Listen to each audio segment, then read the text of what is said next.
Nobody noticed the music had stopped. More than 50,000 people were still on their feet, screaming one name so loudly that the stadium itself seemed to tremble beneath their voices. Elvis! Elvis! Elvis! The lights swept across the sea of faces like waves crashing against a shoreline, while cameras flashed without mercy. It was supposed to be another unforgettable night, another legendary performance, another chapter in the story of the man the world believed could never be broken. But legends are only human when the lights go out. And on this night, the lights would expose a wound that had never truly healed. Los Angeles, 1981. Warm summer air drifted through the open stadium as fireworks painted the sky with silver and gold. Every seat was filled.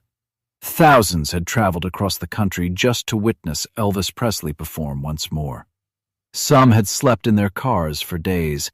Some had sold treasured possessions just to buy a ticket. Some simply wanted to tell their children that they had once stood in the same stadium as the king of rock and roll. No one imagined they would leave remembering something far greater than music. Backstage, controlled chaos filled every hallway. Crew members hurried between dressing rooms carrying microphones, towels, fresh water, guitar strings, cue sheets, and last-minute notes. Managers barked instructions into headsets. Security teams reviewed every entrance. Television producers counted down to the next camera transition. Everything moved with military precision. Everything, except the man at the center of it all. Elvis stood alone in front of a mirror. The famous white jumpsuit sparkled beneath the dressing room lights, every stone reflecting a different memory. To millions, it represented confidence. To him, it felt like armor. He rested both hands against the makeup table and stared at his own reflection. The face looking back smiled automatically. Years of interviews, years of cameras, years of pretending. He knew exactly how to look fearless. But mirrors never applauded. Mirrors always told the truth. The wrinkles around his eyes had deepened. The exhaustion beneath them had become impossible to hide. He slowly removed his sunglasses. For several long seconds, he simply looked at himself. Not the icon, not the superstar. Just a man. There were days when he barely recognized the stranger in the glass. A quiet knock interrupted the silence. His longtime stage manager carefully opened the door. "They're ready." Elvis nodded. The man hesitated. "You all right?" A small smile appeared. "The show always comes first." The manager smiled back. "That's why they love you." The door closed again. The room became silent. Elvis opened a small leather wallet lying beside the mirror. Inside was an old photograph. The edges had faded. The colors had almost disappeared. No reporters had ever seen it. No magazines had ever published it. It wasn't worth millions of dollars. To Elvis, it was priceless. His thumb gently brushed across the photograph before he quietly slipped it back into the wallet. He whispered something almost too soft to hear. "I hope you're somewhere safe." No one heard him. Not the makeup artist, not the security guards, not even the cameras waiting outside. Only the empty room. A voice echoed through the hallway. 30 seconds. The arena exploded with anticipation. The opening music began. The curtains slowly separated. A wall of sound crashed toward the stage. Elvis stepped into the light. The reaction was immediate. The audience erupted. People cried before he sang a single word. Thousands reached toward him, as though the distance between the stage and their seats could somehow disappear. He lifted one hand. The roar became even louder. Then came the first note, deep, powerful, timeless. His voice floated through the stadium with effortless confidence, wrapping itself around every person in attendance. The orchestra followed perfectly. Strings, brass, drums. Everything moved like a heartbeat. For nearly an hour, the audience forgot about the outside world. They laughed when Elvis joked between songs. They sang every chorus louder than the speakers. They danced in the aisles. Children sat on their parents' shoulders waving homemade signs. Older couples held hands, remembering younger days. Soldiers home from service stood proudly with tears in their eyes. Every song became another shared memory. Every smile from Elvis convinced the audience that he was exactly where he belonged. But cameras can only capture a face. They cannot record the thoughts hiding behind a pair of eyes. Between songs, while the applause echoed endlessly, Elvis sometimes glanced into the darkness beyond the stage lights. There were moments when he almost believed he saw familiar faces watching him. Faces from years ago. Faces he had tried to forget. Faces he prayed were only memories. Then another spotlight would swing across the audience, and they would disappear. He blamed exhaustion, nothing more. The band launched into another classic. The audience instantly joined in. Thousands of voices became one enormous choir. Even people outside the stadium stopped walking just to listen from the streets. Inside the television trucks parked behind the venue, producers smiled. This might be his greatest broadcast yet. Another producer nodded. Keep camera 3 tight on his face. Camera 3 slowly zoomed closer. It captured every expression, every laugh, every glance toward the crowd. The director loved it. The audience feels like they're standing beside him. No one realized how important that close-up would soon become. Near the front barricade, a young security officer noticed movement. A woman. She wasn't pushing. She wasn't shouting. She wasn't trying to attract attention. She simply walked forward. Slowly. Purposefully. Her gray coat moved gently with the evening breeze. She held nothing above her head, no sign, no flowers, no record album waiting to be signed. Only a small worn leather handbag held tightly against her chest. The officer stepped into her path. "I'm sorry, ma'am. You can't go any farther." She looked directly into his eyes. "I have to." "I'm afraid that's not possible." Her expression never changed. "You don't understand." "I understand perfectly." "No." She quietly shook her head.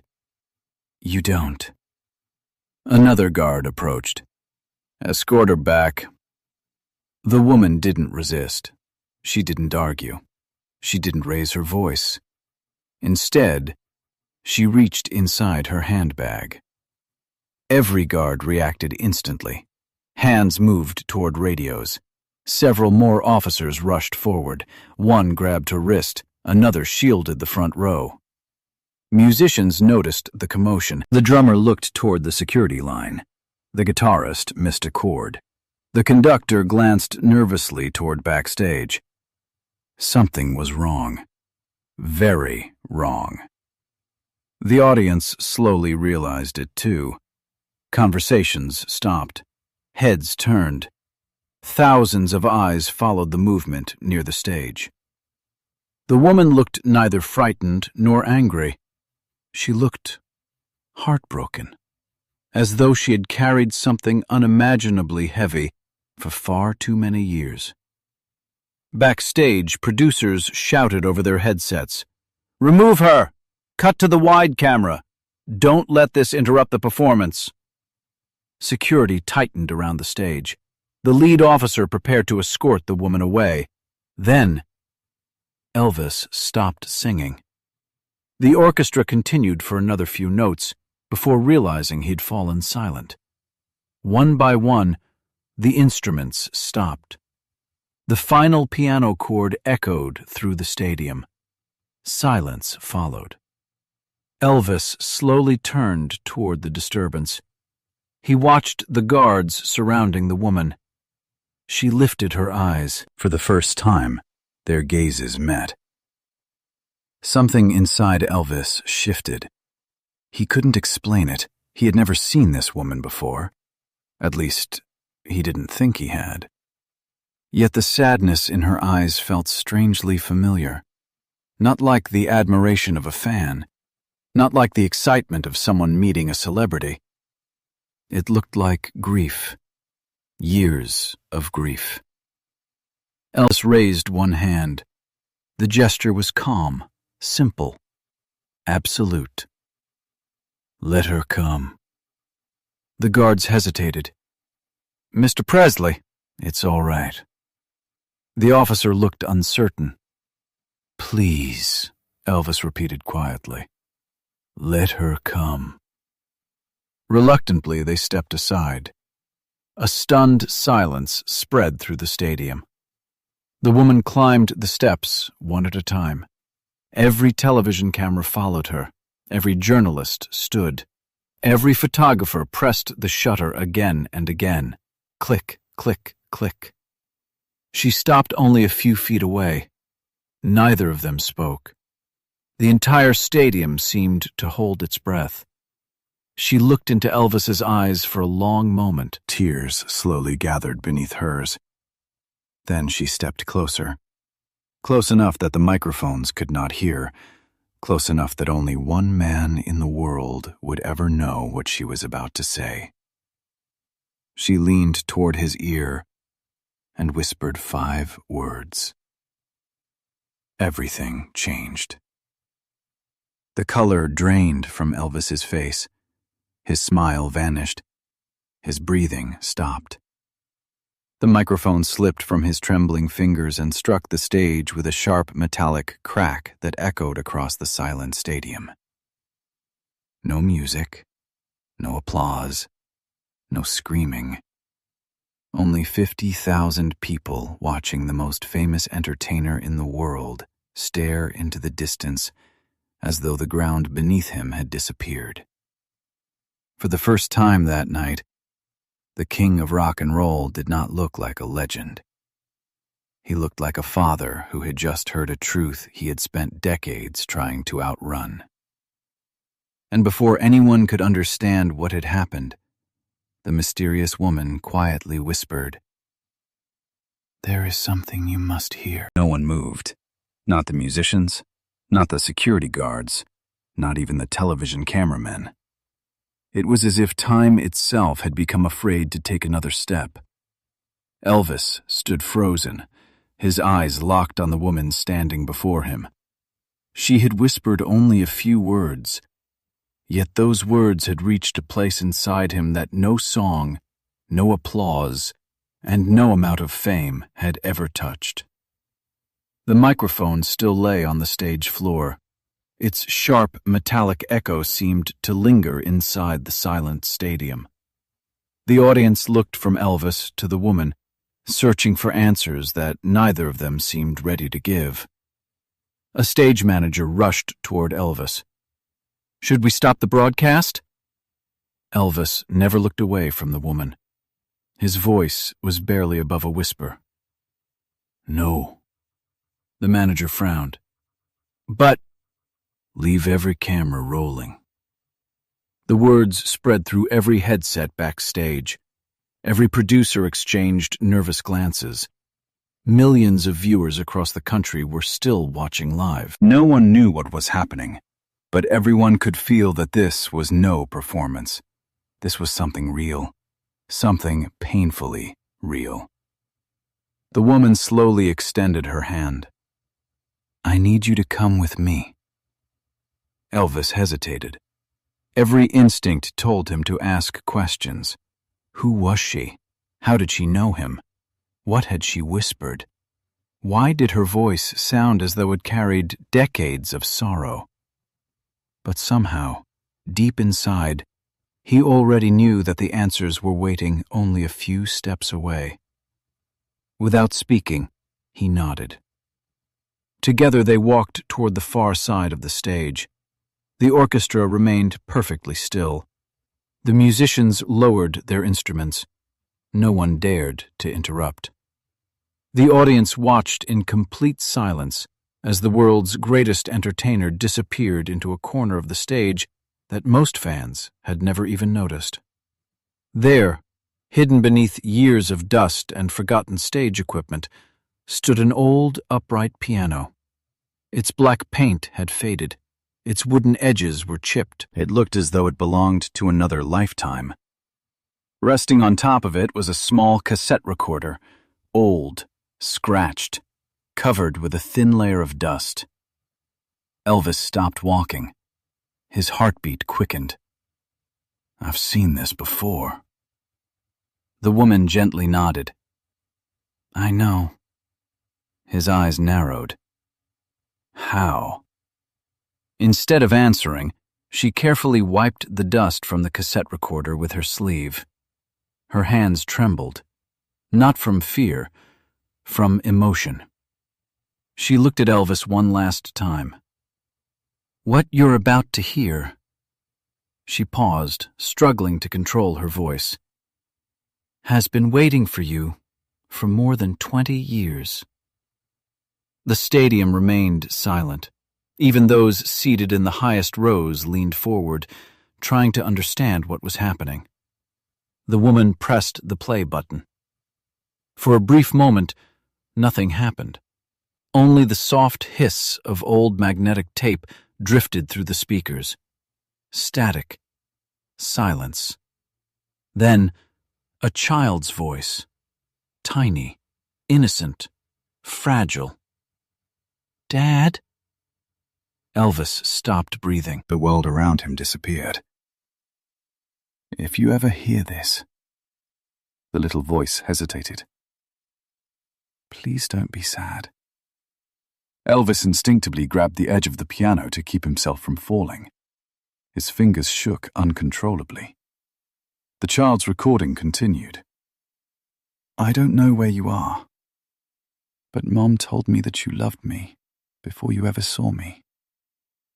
The entire stadium became motionless. Thousands of strangers listened without making a sound. No one checked a watch. No one reached for food or drinks. No one looked away. Even the television crews had tears forming behind their viewfinders. The recording crackled again.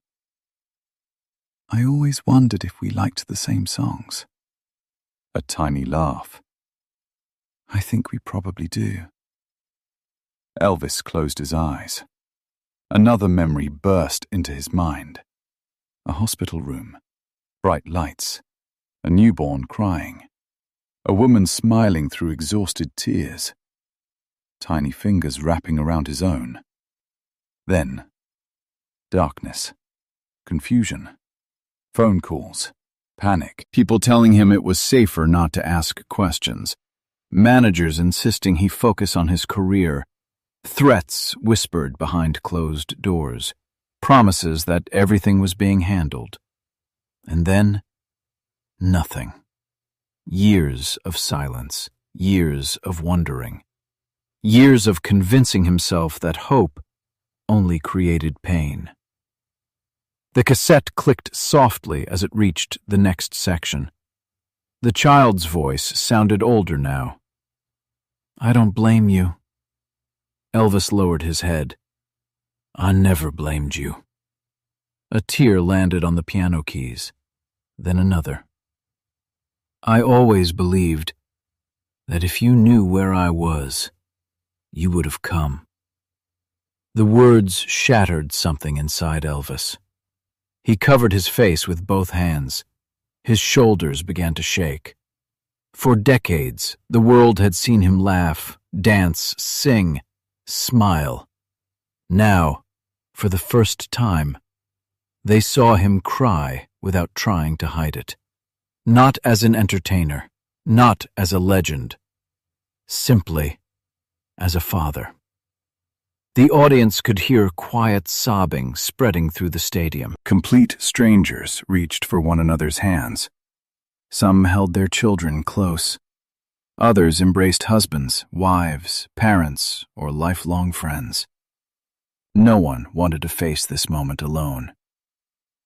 The recording ended with one final sentence. "If we ever meet, I already forgive you."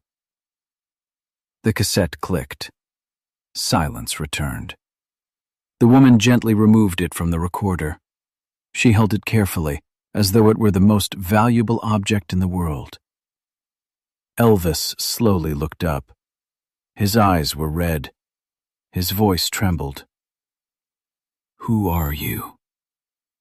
For the first time that evening, the woman answered, "My name doesn't matter." She reached into the pocket of her old gray coat. "I made a promise, and I've spent more than 20 years keeping it." She carefully unfolded a faded photograph. The paper had yellowed with age. Its edges were cracked. She handed it to Elvis. The moment he saw it, his entire body froze. It showed a much younger Elvis. He was smiling, holding a newborn baby wrapped in a white blanket. The photograph had clearly been taken in secret. His thumb slowly turned it over. There was a handwritten sentence on the back. The ink had faded, but every word was still readable. "I had to take him away because they were going to kill you both." Elvis's eyes widened. His heartbeat thundered in his ears. He looked back at the woman. She was crying now, not quietly, not politely. The kind of tears that only appear after carrying unbearable guilt for far too many years.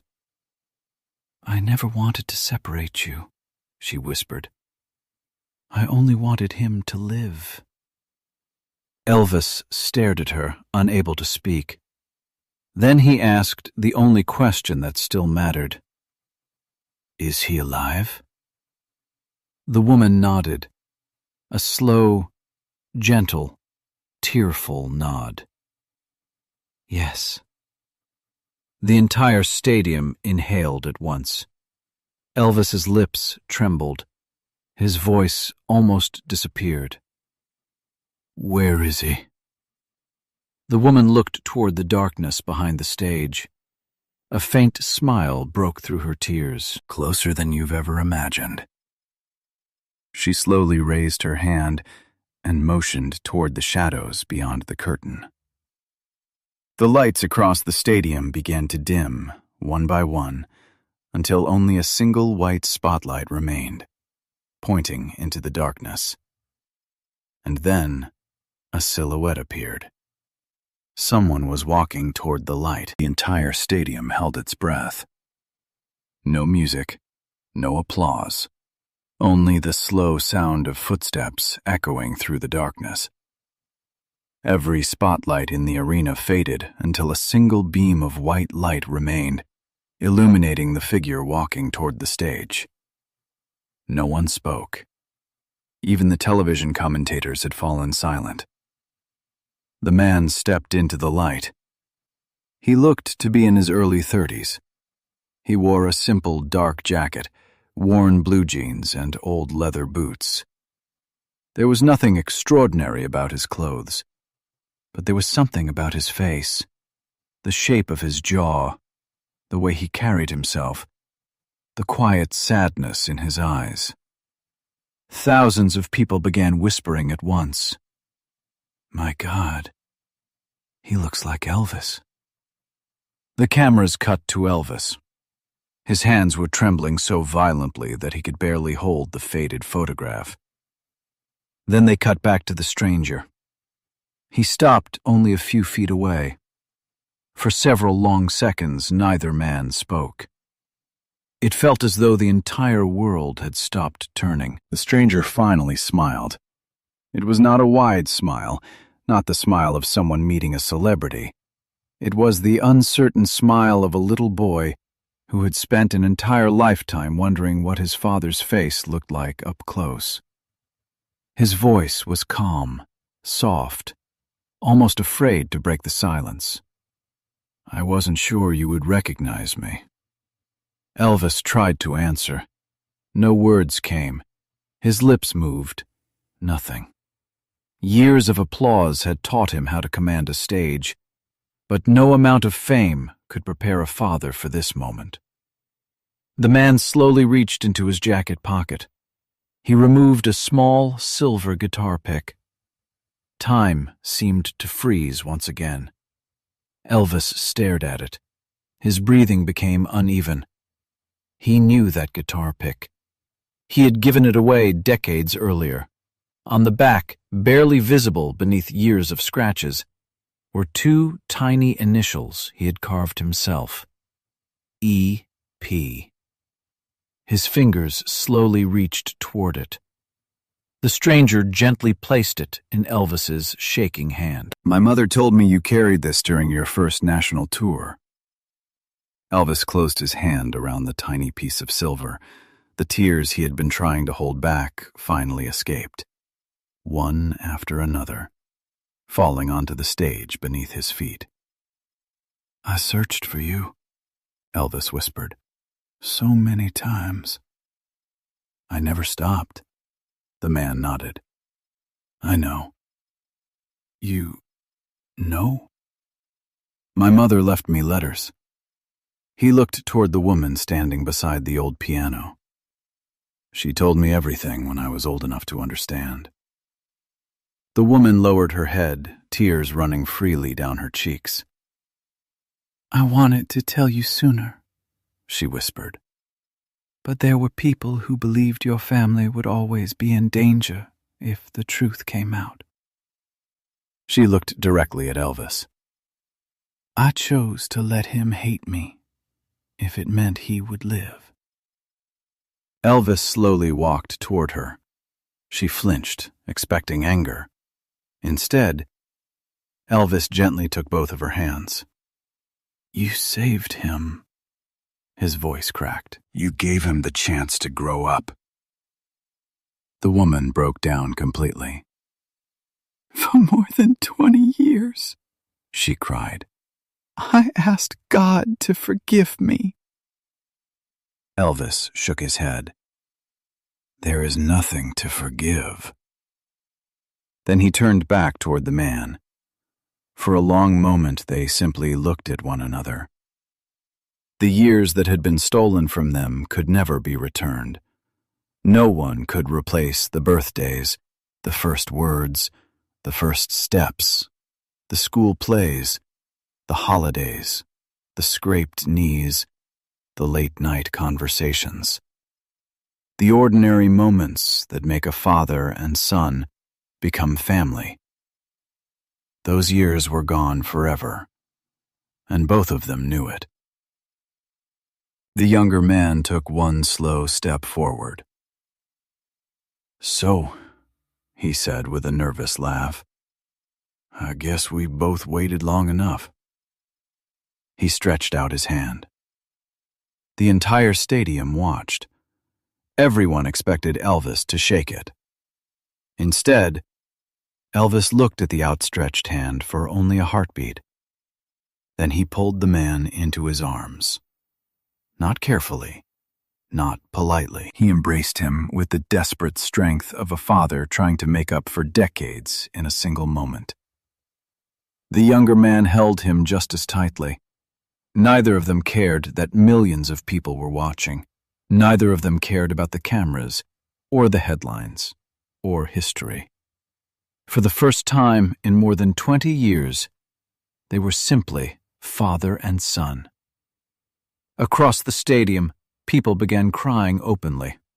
A veteran removed his cap and wiped away tears. A little girl hugged her father as tightly as she could. An elderly couple held each other in silence. Even hardened security officers turned away to hide their faces. Backstage, Musicians quietly lowered their heads. One violinist whispered, "This is the most beautiful thing I've ever seen." The orchestra conductor slowly raised his baton, not to begin a concert, but to honor the moment. A single piano note floated through the arena, then another. No lyrics, no grand performance. Just a gentle melody that wrapped itself around the embrace at the center of the stage. Elvis finally stepped back, placing both hands on the man's shoulders. He smiled through tears. "I've sung in front of kings. I've performed for presidents. I've stood before millions of people." He looked into the man's eyes. "But nothing," his voice faltered, "nothing has ever meant as much as this moment." The younger man smiled. "You don't have to make up for the past." He paused. "We still have today." Those simple words echoed through the silent stadium.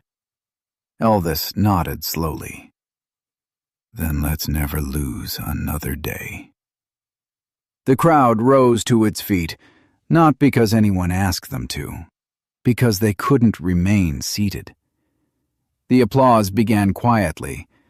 One pair of hands, then another, then hundreds, then thousands, until the entire stadium shook beneath the sound. It was unlike any standing ovation Elvis had ever received. It wasn't for a hit song. It wasn't for a perfect performance. It wasn't even for a legend. It was for hope, for forgiveness, for the belief that love can survive even the longest silence. Years later, people would argue about which concert had been Elvis Presley's greatest. Some would mention the songs. Others would remember the stage, the lights, or the roaring crowd. But those who claimed they were there that night always remembered something else. They remembered a stadium that became silent enough to hear two hearts breaking and healing at the very same time. Because when the final spotlight faded, the audience did not leave talking about music. They left talking about a father who discovered that fame could fill stadiums, but only love could fill the empty places inside a human heart. And long after the echoes of the applause disappeared into the Los Angeles night, one image remained. Not the white jumpsuit, not the flashing cameras, not the roaring crowd. Just a father holding his son, as though he were embracing every lost year at once. Sometimes the greatest performance of a lifetime is not the one that earns the loudest applause. Sometimes it is the moment when a broken heart finally finds its way home.